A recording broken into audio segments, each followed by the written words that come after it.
Next up is Tom Breeze, aka the YouTube Ads Guy and the founder of Viewability and Ad Buyers Club. He oversees over $100,000 of daily ad spend on YouTube and consults some of the largest D2C brands. In his talk, he's going to be sharing a massive asset with you, his ADUCATE formula to create killer video ads on a budget. Tom, the stage is yours. Hey, how you doing? It is Tom Breeze here and welcome to this presentation. Over the next 30 minutes, I'm going to share with you how our simple A4 YouTube ad method creates explosive growth for D2C brands. And I'm also going to share with you how just one sheet of A4 paper is all you need to unlock the true potential of YouTube ads. So make sure that you go grab yourself an A4 sheet of paper and a pen, get ready to make lots of notes, because I'm going to share with you exactly how to get the very best from YouTube advertising. And I really am talking about explosive growth. Here is a screenshot of an account that we've been running recently. And you can see here that this is taken from the 17th of March 2020 through to 2021. And the blue line and the blue line is the cost and the red line is the cost per conversion. And you can see in the early days, the cost per conversion was all over the place. And then by implementing this methodology I'm going to share with you, you can see that the cost per conversion came under control, became very reliable and consistent as it continues to reduce. And at the same time, we've been able to scale this particular account to the point where we're spending now over $40,000 per day. And in some days, we're spending nearly $60,000 per day in this particular account. So the potential of YouTube is huge, and you just need to make sure you know what to do. And this is where this A4 method can work incredibly well. So I want to share with you this as a kind of proof that there is a huge amount of potential on YouTube. And now it's a case of showing you exactly how to do this. Now we're going to be talking about running YouTube ads, and I'm sure you're familiar with YouTube ads, but this is the type of ad format we're going to focus in on. This is the in-stream ad or the pre-roll ad that you've probably seen many times on YouTube. Now, why YouTube? Why is it such a great platform? Well, first of all, if you're spending a lot of money on, let's say, Facebook and getting great results, but it is getting a bit volatile, isn't it? Then YouTube can be a great platform to diversify some of that ad spend and say it's probably best to start working out how to put some of that Facebook ad budget into YouTube, get that one nailed down, because then we have two platforms that work really well for us. Likewise, when you run your accounts properly, you can get incredible profit and at the same time really scale on those profits as well. It's very reliable and consistent. And at the same time, if you do this and you get great results, you're going to become the hero of your brand as well, because if Facebook does get a lot tougher with all these changes that are happening, it may just be that YouTube is the savior and you can become the hero of your brand. Now, a lot of people will often say, yeah, I've tried YouTube ads before, but they didn't really work for me. And there's three reasons for YouTube ad failure, really, that I see most of the time. Now, first of all, you can't simply copy and paste your Facebook ad campaigns. I see a lot of people trying to do that, do this like really clever retargeting strategy and pulling people through. It just doesn't work in the same way YouTube. YouTube is a very different platform, and I'll talk about why in just a second. Also, you can't get away with just okay video ad creative. You've got to create good video ad creative. It doesn't have to be expensive, doesn't have to be, you have to be some sort of copywriting genius or anything like that. You just need to know what to do, because at the end of the day, your YouTube ad creative is everything with your YouTube ad performance. You can see here as this sample ad, there is no text above the video. There are no comments below the video. The video itself has to do all the heavy lifting by itself in isolation. And you're interrupting people as well. So the video creative has to be on point if you want to get good results on YouTube. And thirdly, you just can't give up after a week if you're not getting 20x ROAS. This is a different platform. It's going to work wonders for you, but you need momentum. You need that consistency with your campaigns to dial it in and then start scaling upon those results. But it's not going to happen overnight. There is going to be a little bit of hard work ahead, unfortunately, but I just want to tell you the truth right now. So what do you ought to remember about YouTube? What's like the important thing about, like before you get into YouTube, what do you need to remember before getting into running the ads on YouTube? Well, first of all, we all consume content differently on YouTube versus anywhere else. And the comparison I normally talk about is the idea of having like a bookstore versus a bar. Okay, YouTube is like the bookstore. We're going there for a purpose. Yeah, yes, we might go and browse some other books and things, but we're normally going to the bookstore because we want a particular book. We're in search mode. We might ask the bookkeeper who kind of can help us find different books, or the librarian, for example, help us find different authors, content, for example. But really, we're going there with the reason for being in that bookstore. Whereas we're not going to the bar for any reason apart from connecting with others and meeting new people, perhaps. And that's kind of like Facebook. It's a different place. We're looking to be entertained in a different way. And so on YouTube, we're going there less frequently, but the visits when we do go to YouTube are very purposeful. And you'll tend to find the average session duration of someone who's going to YouTube will spend 40 plus minutes, which is a huge amount of time when they're in that mode for you to get in front of them and pull them through to your website to become a customer. Now, there's also a hidden impact of running your ads on YouTube, and that is the fact that everyday consumers look at YouTube rather like TV. If they see an advertiser on TV, they make this mental shortcut or this heuristic in their head. They're thinking, hang on a second, if they're advertising on TV, they must be a really successful brand. And you get to borrow that same thing, because when people go to YouTube and they see brands advertising on YouTube, they think to themselves, wow, this is reserved for the big brands, the people that do really well. And they don't need to know that you're running a campaign that's costing you $10 per day. If they see you there, they'll consider you to be like a TV advertising brand and have that credibility come along for the ride. It's this shortcut they'll make in their head, and it's amazing for us as advertisers. So this presentation I'm sharing with you today is not a case of I did my own research. And what that really means when most people say that is that they've watched someone else's YouTube video. This comes from experience. Now, I've been running an agency called Viewability in the UK with clients all over the globe, a lot of like household names as well, but we run performance-based YouTube ad campaigns for clients, which means that we're fronting the ad spend and clients are paying for results. So we really are performance-based. And I've been advertising online for 13 years, and this is my 8th year of pure focus on YouTube advertising. So I know a lot about the YouTube ad platform and know what works, what doesn't work. And this is really where I developed and refined with my team our A4 method. And now we roll this out for pretty much every client we work with. We also teach this at Ad Buyers Club as well, and we're seeing great results with our mentors, as well, mentees, because we do performance-based mentoring as well, where we teach this A4 method, and it really does give very good results. And that's exactly why I want to share this with you today. So let's get on with it. Now, I want you to get that A4 sheet of paper, and the first thing I want you to do is write at the top of the A4 method, so you just know what you're doing. And then I want you to draw 2 lines, so you kind of divide the page up into 4 quadrants as such. And then for each quadrant, add the letter A. It's going to have 4 A's as we go through this. So it's an A4 sheet of paper with 4 A's. Okay, the first A is going to stand for audience. How we're getting in front of your customers. Let's talk about that. So let's go back to this bookstore analogy. Okay, so let's say, for example, you owned the bookstore.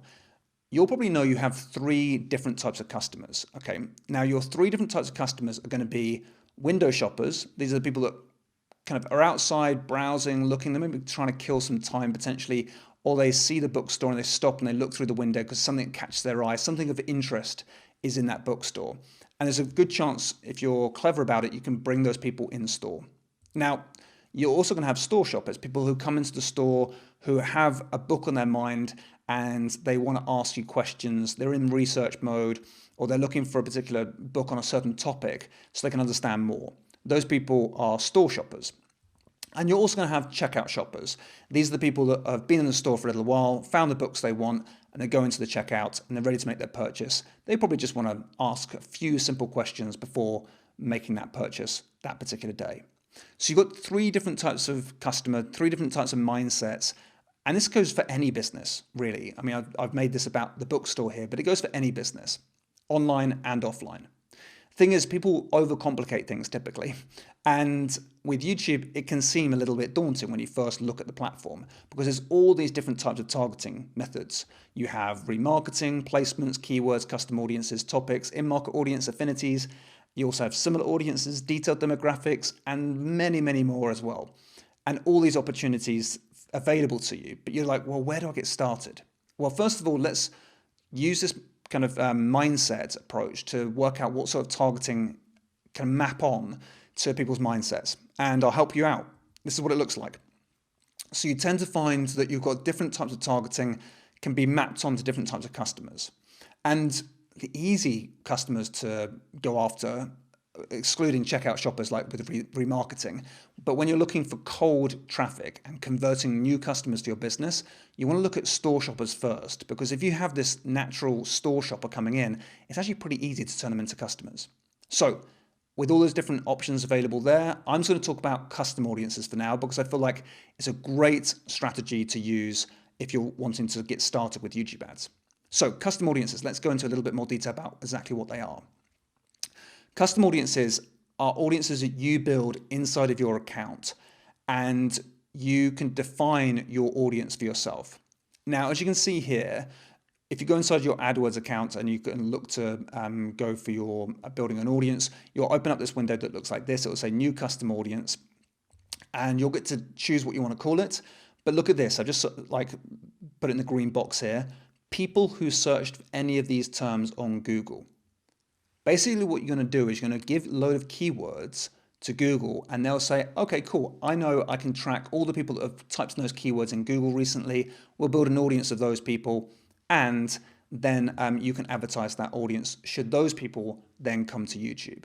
It's a fantastic way of targeting your audience, really very scalable as well, but gets great returns on your ad spend. So what you want to do is add in a load of Google terms in here. So I've put in here best acoustic guitar, and then Google will help you out with this process as well. So they'll say, well, what other ones are suitable for you? And you might look through the Google search term ideas they predict, and you can go through and say, yeah, I'll take this one, and I'll take these other three here. I won't take the other one because it's about guitar strings for beginners, probably not quite so relevant. So then you're starting to collect more and more of these keywords to build this custom audience for yourself, and it will start to look like this, and you can add more and more. Now, I don't know the optimal number because it's different for every niche, but what you do want to do is just check on the right-hand side and make sure your weekly impressions is nice and high. So you've got 100 million to 500 million. That's good. I'm happy with that as a custom audience here. It's relevant as well as a large audience here for me. So when I've got this, what we're basically saying is if anyone types in a keyword like recommended acoustic guitar for beginners, and they type that into Google, well, over time, they'll be added to my custom audience, and then should they come to YouTube and watch any videos, then all of a sudden they'll see my ad that appears. And that is awesome because it means that I'm getting in front of people when they have been looking on Google for what it is that I offer. And of course, this is for guitar, but this will be your ad, depending on your custom audience. So if you know what your customers are typing into Google and what they're looking for there, you can build that audience and then advertise to them when they come to YouTube. It works incredibly well, and I would really highly recommend you go and start building your own custom audiences here. But what happens if you don't have that store shopper? What happens if not many people are searching for what it is you do? You can always normally find something, but if you're struggling with that, well, the great thing is that custom audiences can work for window shoppers as well. Because when I showed you that custom audience earlier, if we just zoom into the bottom here, you can see you can expand your audience by also including any of these. And look at that top one there, people who browse types of websites, or people who use types of apps on their mobile device, or people who use or visited certain places like physical places like spas or golf courses, etc., or restaurants of particular genre, so to speak. And you can now start building audiences, custom audiences, based on the websites your customers are likely to visit. So if you know they're going to certain URLs that are dedicated to a particular type of topic that's relevant for your business, it is definitely worthwhile trying to build those custom audiences, because you're then saying it's like having a remarketing tag on other people's websites. You can build that audience, and then when they come to YouTube, they're going to start seeing your ads, which is just insanely powerful. All right, so that is the first A of the A4 method. Go and build that custom audience based on those store shoppers and also those window shoppers, and that will work very well for you. All right, so we've done the first part, audience. Let's move on to the second part, which is going to be all about acquisition. Now, I don't want to go into too much detail here because there's going to be so many speakers at AdWorld that do an incredible job of this. But what I do want to do is share with you what we see that works really well from YouTube ads and kind of the ideal scenario. So when we're sending traffic from the YouTube ad to the website, there's some obvious things we're looking for, which is going to be like high conversion rates and high average order value. And that can always be improved with upsells and order bumps, for example. But I would say that you need to make sure you're adopting YouTube with a growth mindset rather than a ROAS mindset, especially in the early days, because you want to give yourself as much margin as possible to get the account to dial in. And once you're seeing really good results and you're starting to reduce that cost per conversion, then you can begin to scale. And that's where your ROAS will really start to kick in. But another thing that we often see works really well when sending YouTube traffic to your offers is to continue that customer journey on with more video. So if you have a video on your website that may say, like, kind of talk a little bit more about your origin story and your backstory, building up your credibility, etc., it means that your viewers who are on YouTube watching video, who like to watch video, get to your website, get to watch more video, and really build a bond with your brand. And so that can work incredibly well. So when you're creating your YouTube ads, which we'll talk about in just a second, it's a good idea to also think about potentially creating some videos for your website, as that'll really continue that customer journey and increase that conversion rate through the process. Alrighty, so with this in mind, let's complete that chat about acquisition and move on to the third part of running really successful YouTube ads, which is going to be actually about the creative, the ads themselves. So when it comes to running YouTube ads, you need to create your ads in a very particular way, and I'm going to break it down for you. But first of all, we need to think about your customer psychology. And for that, we need to think about one particular question that will unlock everything. And that is, how do we actually make decisions? It's not a question we often ask ourselves, and it's actually quite a difficult question to answer. So I'm going to simplify it to a kind of a bit in a big way here, but really there's 3 steps to this. First of all, you have your unconscious brain, and it needs to be activated. This is the part of you that stores all your emotion, your values, your identity, all your memories, your learnings, everything that kind of makes up who you are. And it's not easy to access it, but we know it's there. It makes up who we are. It's everything about us. Once that part of our mind is activated and wants something, that's when decisions start happening. And from there, the unconscious brain then wakes up the conscious brain. So it says, okay, I want something, conscious brain, figure out for me how to go and get that. Now, the conscious brain will also have some logic attached to it and some values attached to it where it needs to make sure that it goes through some checks so it's making the right decision. But once it's happy, it'll be like, yeah, cool, let's go make this decision. And at that point, you need one further element to this, and that is going to be your call to action. Getting people to have that sense of urgency to actually go and take that decision now. And with those 3 elements in your ad, you will find that you perform incredibly well. So what we actually do is take those 3 elements and we turn it into a 3-act process in our ads. So act 1 will be about waking up your unconscious brain. Act 2 will be about satiating that conscious brain. And then the 3rd act will be about that call to action and creating that tension to actually make people take that action. So act 1, you need to start thinking about your desires of your customer, and in particular, decision-driving desires. Once you activate an emotion that drives decision-making in your customer, that's what's going to wake up that unconscious brain. And without that, you're always going to find it's going to be a logic sell, which is always tough. You want to be an emotional sell. Okay, so have a think about this for a second. Here is a smorgasbord of decision driving desires here. And think about your product, the benefits of that product, what's going to achieve that customer, who they're going to become as a result of it, and think about what emotion is going to be really driving that behavior. Now, I'll give you an example. Let's say, for example, you see a 4x4 vehicle being advertised on TV. You're going to see that vehicle driving up a mountainside, going off-roading, getting to a secluded beach. The driver gets out, grabs their surfboard and goes surfing. And what really it's saying is, our promise to you is if you buy this particular vehicle, you will gain adventure in your life. You'll become an adventurous type of person. That is what that product is promising, and what they're selling to you is adventure. And you've got to think about your product and what you're really saying to people. If you buy this product, here's what you'll get. Here's who you'll become. Here's the sort of behavior you'll be able to do as a result of buying this product. It's the promise at the unconscious level that makes the unconscious brain wake up and say, yeah, I want that. I want that now.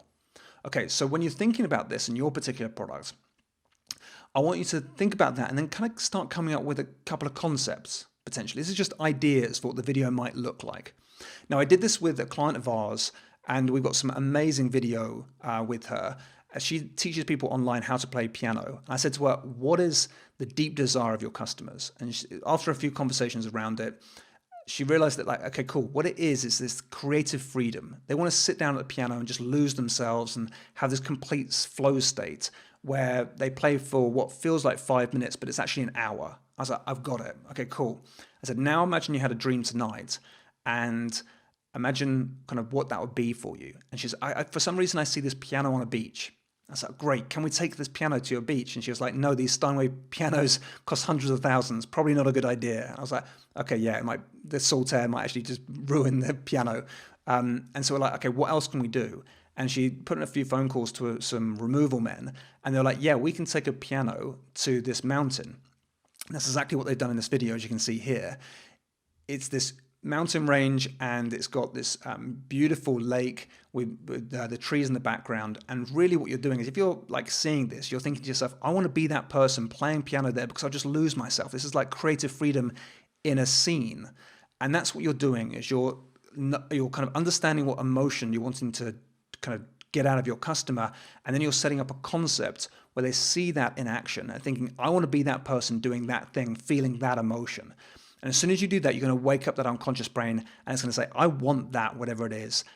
The conscious brain, figure out how to go get it. Okay, so that's going to be the concept that I want you to think about for your particular ad. Now, when we can move on to Act 2, where we're talking about the conscious brain. Now here, we're going to start talking a lot more about like logic and values and justifying that decision that your brain's already made that it wants this product or this service.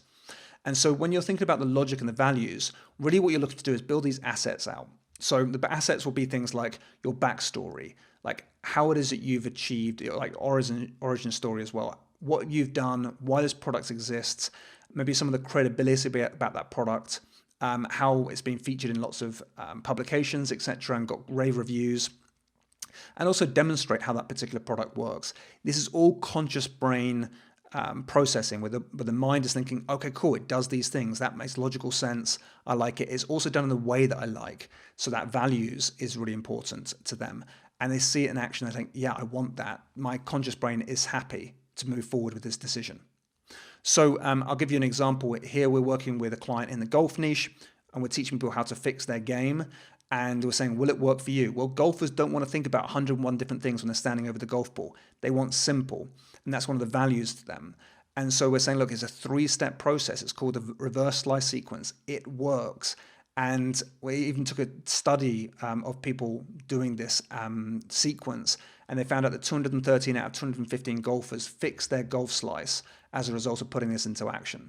So it's got the credibility, and also it's simple, and it's kind of very values aligned, because it's something that golfers can actually go do, and it feels very comfortable to them. So it aligns, it's logical, and it's got a lot of credibility there. So that Act 2 is kind of wrapped up really easy in it's like 10 seconds or something, and it's done. Now, you also want to make sure your call to action is really strong.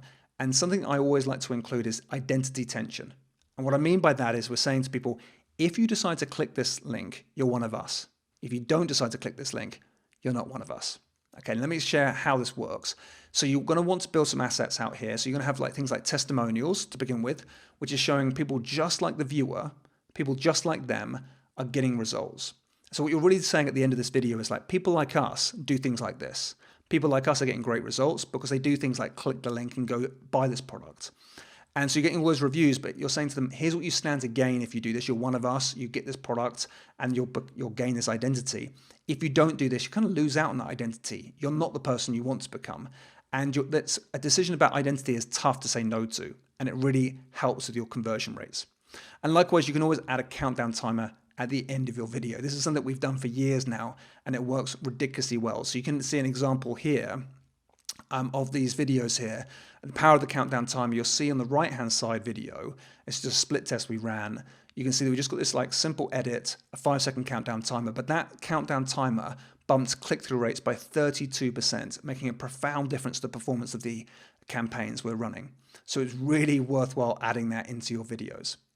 So we're nearly there now with this ad creative. We're just building assets. We're not writing any scripts. We don't have to be an expert copywriter. We're keeping it simple, just using the assets to write the ad itself. Now what we're doing is we're looking at the assets for Act 1. So we know the concept is going to draw that emotion in, but we do also want to speak to the pains and the aims of your customers. So we're going to gather loads of reviews of that particular product. If you haven't got reviews, go and get your competitors' reviews. And you're going to read through those reviews of understanding exactly what the pains are of your customers and what their aims are as well, what they're trying to gain. And you can look at this and say, right, here's all their aims, here's all their pains they're experiencing. And also then you can start to put some claims that really align with that as well. I know it's nearly all rhyming here, but some of the claims could be drawn out from your testimonials. If you've had some great results and great reviews, use that to build those claims out at the start of the video. So all this can be done really quickly. It's just asset building here. And once you've got this, you're going to start to find that, right, you've got your concept, you've got your assets together, the script kind of writes itself, and you have a really, really powerful ad. Because let's face it, no one ever looks at a video ad and thinks to themselves, oh, wow, that was such clever copy. I remember exactly what they said. No one ever says that. We remember the visuals. We remember what it sounded like. We remember the emotion it drew from us. And that's what we remember, and that's what influences us. So you don't have to be good at copy. You just need to be good at getting these assets together, thinking a little bit creatively with the concept. But if you do that, you're going to start to create some really powerful YouTube ads. So that's ads. Now let's work on the fourth A, which is going to be talking a lot more about your account. Now, when it comes to building your ad account, we go through 4 stages. So we go through the build, we go through optimize, we go through scaling your ad account, and then expanding out your ad account as well. So let's focus on build to begin with. When we're building our ad accounts, we're going to have the campaign type, we're going to have the bid strategy type, the budget, the ad type, and the targeting.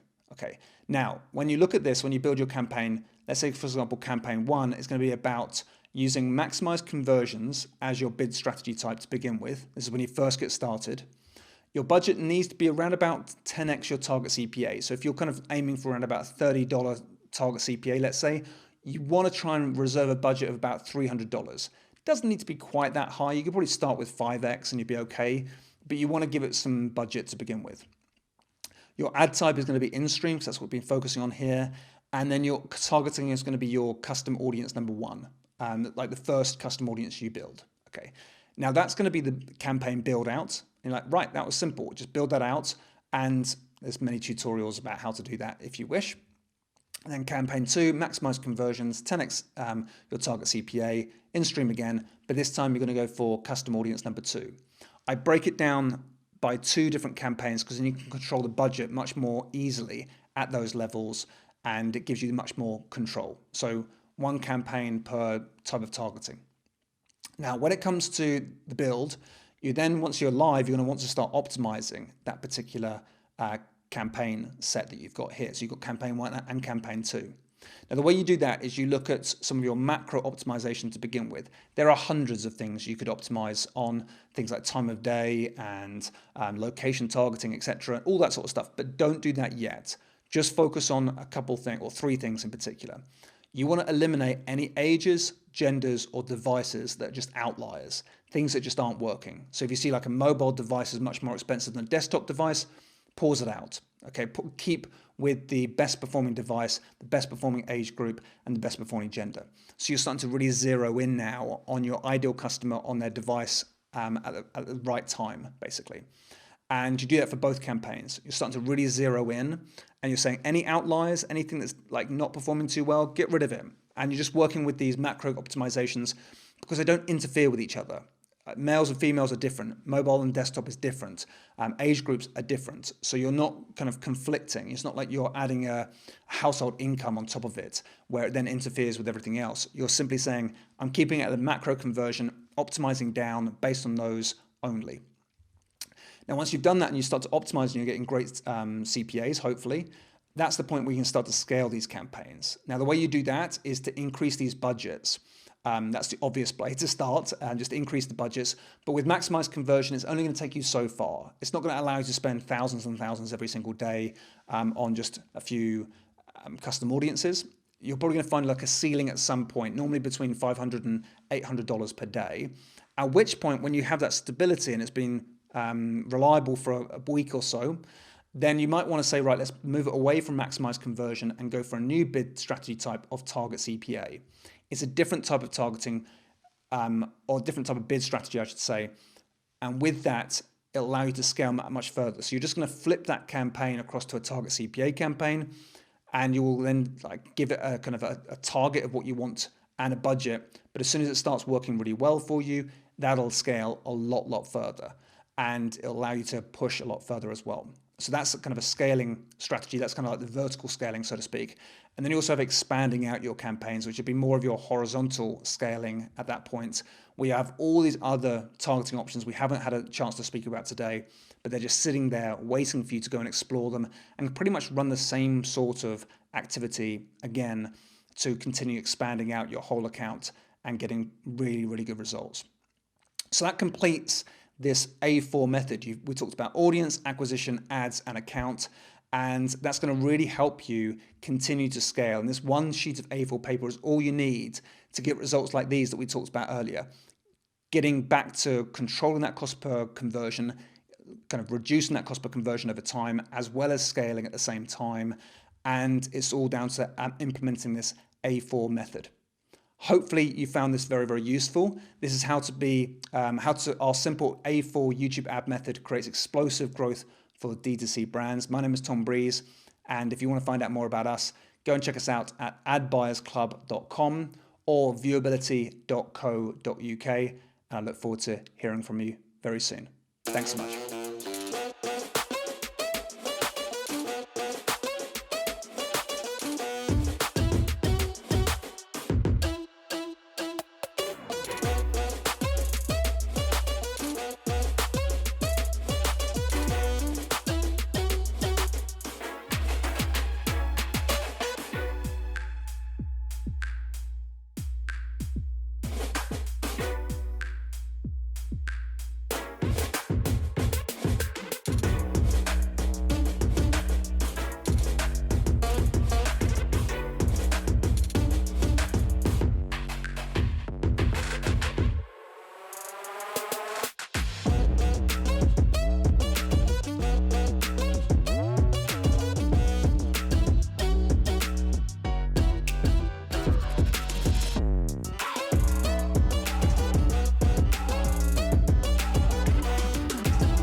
soon.